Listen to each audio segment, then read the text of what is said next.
In this video, we're going to take a look at time to climb, max power climb takeoffs, or as I would call it, race to 25,000 feet.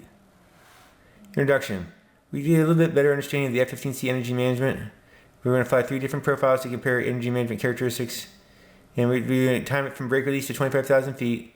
Airspeed at the top, at the finish, it will be noted because a higher airspeed indicates a higher energy state.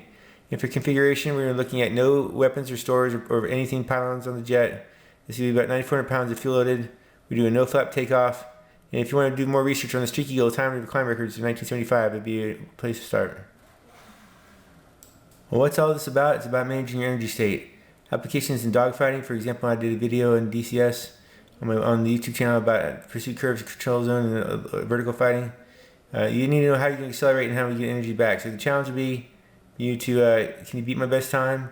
You also can try your own different configurations like external tanks, pylons, or weapons. And also a video on how to take off with various external fuel tanks on my YouTube channel as well. Depends on the engine. I have a little bit at the end of the video showing you how the engines will split up pretty fast with max power. Remember, the challenge is up to 25,000 feet, and airspeed discount at the top when you finish 25,000 feet.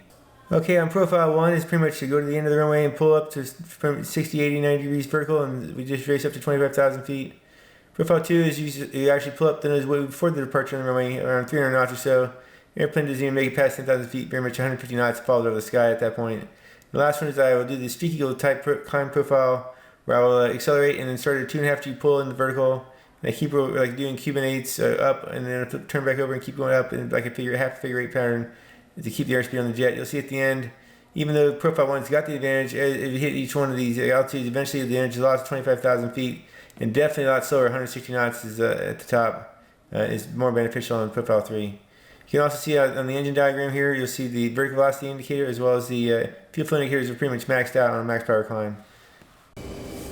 Okay, so here we go, releasing brakes. Like I said, no flap takeoff. Airborne, gears coming up.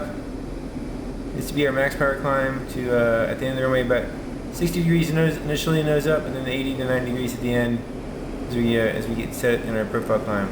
390, 395 at the end of the runway, here we go. Slow steady pull up to about 60 degrees nose high.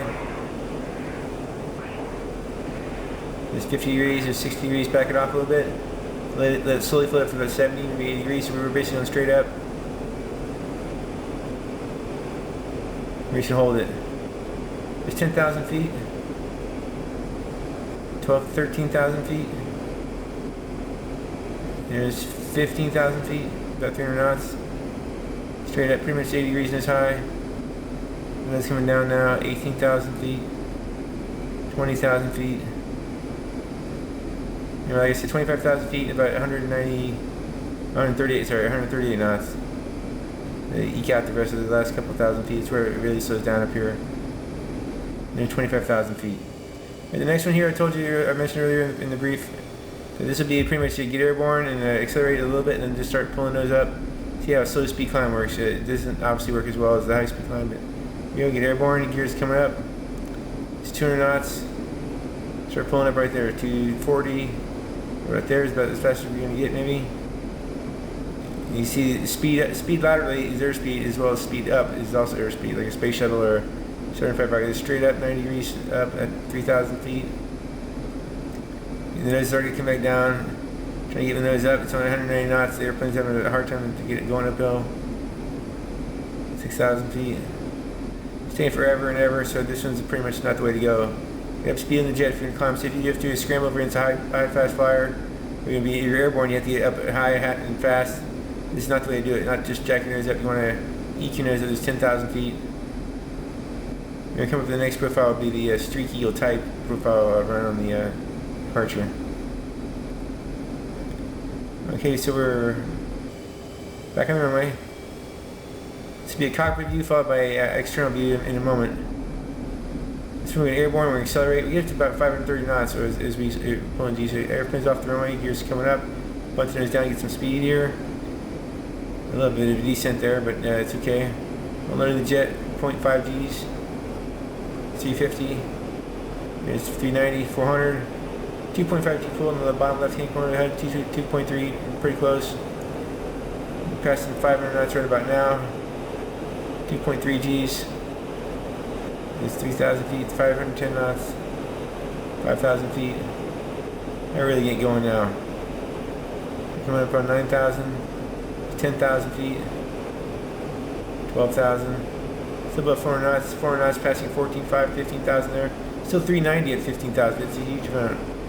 Okay, now here I'm almost over the top, so I'm going to stop. I'm not going to let my nose go to the horizon.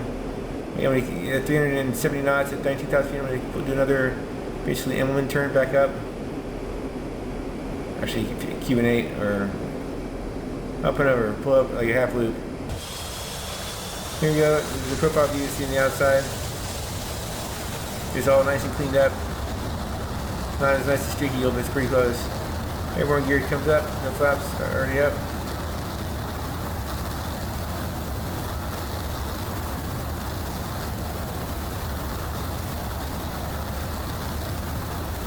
Here we go.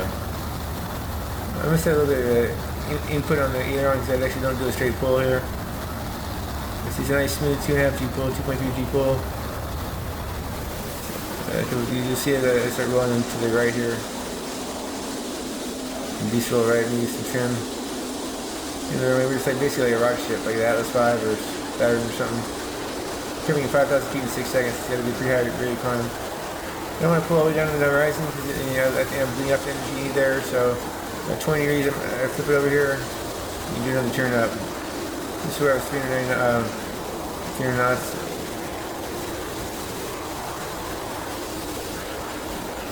That's pretty much how you do it. At least if you're trying to get energy and sustain energy. So this is a max power takeoff. You'll see on the ground, I go ahead and advance the throttle to full max power, and you see all the engines are stabilized, and the fuel flow goes up 44,000, and it'll go up here in a minute when I rotate and get airborne. You see the altimeter's going up right now, so the 4,000 fuel flows around 44,000 initially, then it goes to 50,000.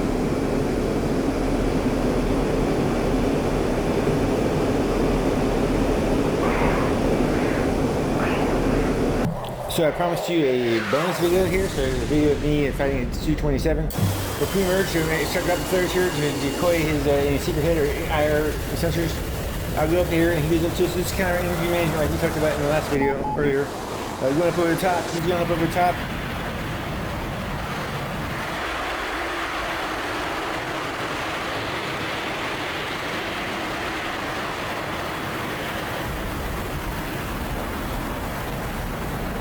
Inside them, here comes the gunshot here.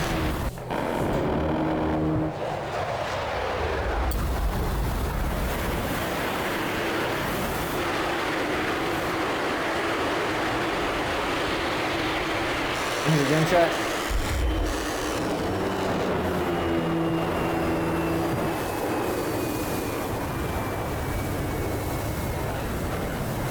Here's a gunshot.